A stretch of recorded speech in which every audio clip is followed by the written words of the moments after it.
Okay, so get ready, because today we are going deep into something that's practically everywhere this time of year.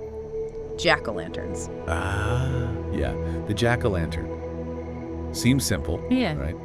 But there's actually a surprisingly rich history behind them. Exactly, and with all the stuff you sent over, looks like we've got a lot to unpack. This is going to be fun. Looking forward to it. Me too. So, where do we even begin with something like this? I mean, most of us probably think of the story of Stingy Jack, right? Right, it's one of those classic Halloween tales everyone's heard at some point.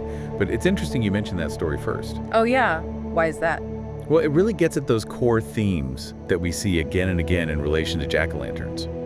You know, that idea of outsmarting death, of playing tricks on the supernatural. Oh, I see what you mean. And that whole thing with Stingy Jack being doomed to wander in darkness with just that single light? Exactly. Light versus darkness. That's a powerful concept, and it's been around for centuries. So you're saying those old stories, like the one about Stingy Jack, they actually connect to why we carve pumpkins today? Absolutely. Think about it. The carved turnip in the legend, it was a lantern, a way to keep the darkness at bay. Now that you mention it, that burning coal inside the carved-out turnip, that's like the original jack-o'-lantern. Exactly. It's the same idea, just with a different canvas. And this is where things get really interesting as we move into the historical side of things. Okay, so we've got our spooky story, a creepy lantern. But when do pumpkins get added to the mix? Because honestly, who's out here carving turnips these days? Yeah, I don't imagine carving a turnip is quite as satisfying. Or as easy, for that matter. Pumpkins are literally everywhere this time of year. But they haven't always been, have they? You're right, and this is where that global backstory you mentioned earlier comes in. We actually have to look across the ocean to really understand the pumpkin's rise to Halloween fame. You mean how those traditions made their way over from Europe? Exactly. When Irish and Scottish immigrants came to America, they brought their traditions with them, but they also adapted. And one of those adaptations, the pumpkin. So long turnips, hello pumpkins, but why pumpkins? Was it just because they were bigger and easier to carve? Well, that's part of it for sure. Pumpkins were readily available and much easier to work with. But there's more to it than just practicality. Okay, I'm intrigued. What else is there? Think about it. Pumpkins just lend themselves to those expressive faces, don't they? Those grins, those grimaces.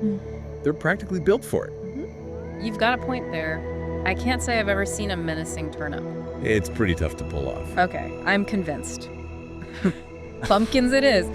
So we've gone from this spooky legend about Stingy Jack and his turnip lantern to Irish immigrants bringing their carving traditions to America, and bam, the jack-o'-lantern as we know it is born. It's amazing how it all comes together, and that's just scratching the surface. Seriously, there's more to this story. Oh yeah, much more.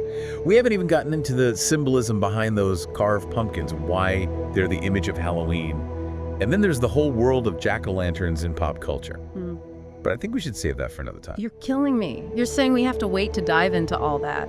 We've got to save some of the fun for later. All right, fine, but only because I know you've always got more up your sleeve.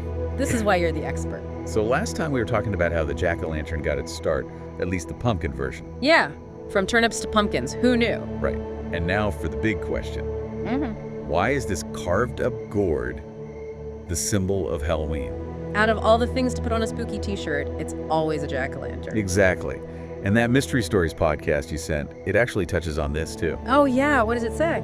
Well, they talk about how it goes back to that light versus darkness idea.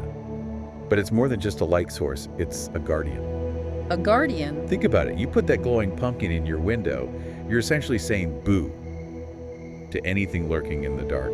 It's like a spooky welcome mat, like turn back now, this house is protected by a grinning gourd. Exactly. And there's that primal fear of the dark that we all have, even today with our streetlights and nightlights. Oh, totally. I don't think we ever really shake that feeling. But what about the carving itself? Why faces? It's not like we're carving pumpkins into, like, scary bats or something. You're right, it's almost always a face.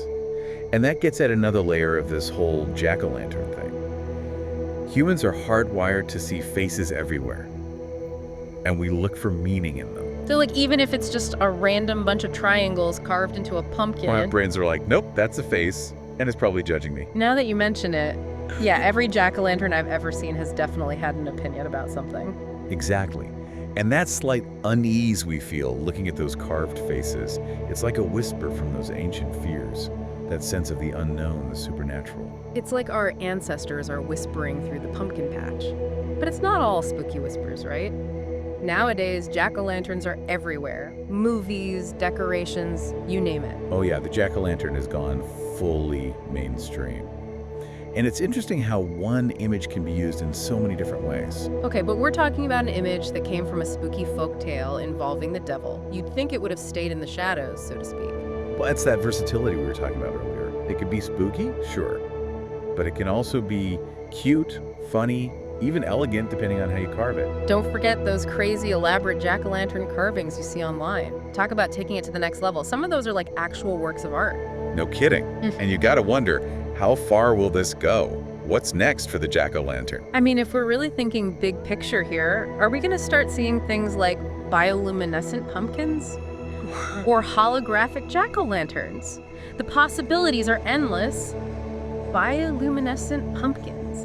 Now there's an idea. Right. Imagine those lighting up your garden. Talk about a conversation starter, but seriously, from spooky origins to art projects to who knows what comes next.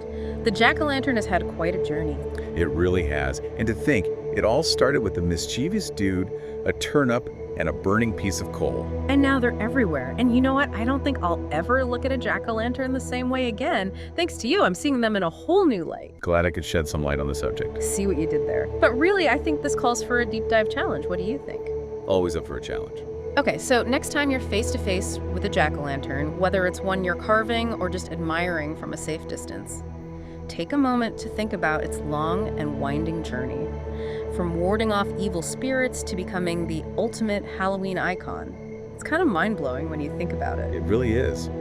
The jack-o'-lantern story is a reminder that even the simplest things can have a fascinating history. And that sometimes the best stories are told in the flickering light of a carved pumpkin. Couldn't have said it better myself. Until next time.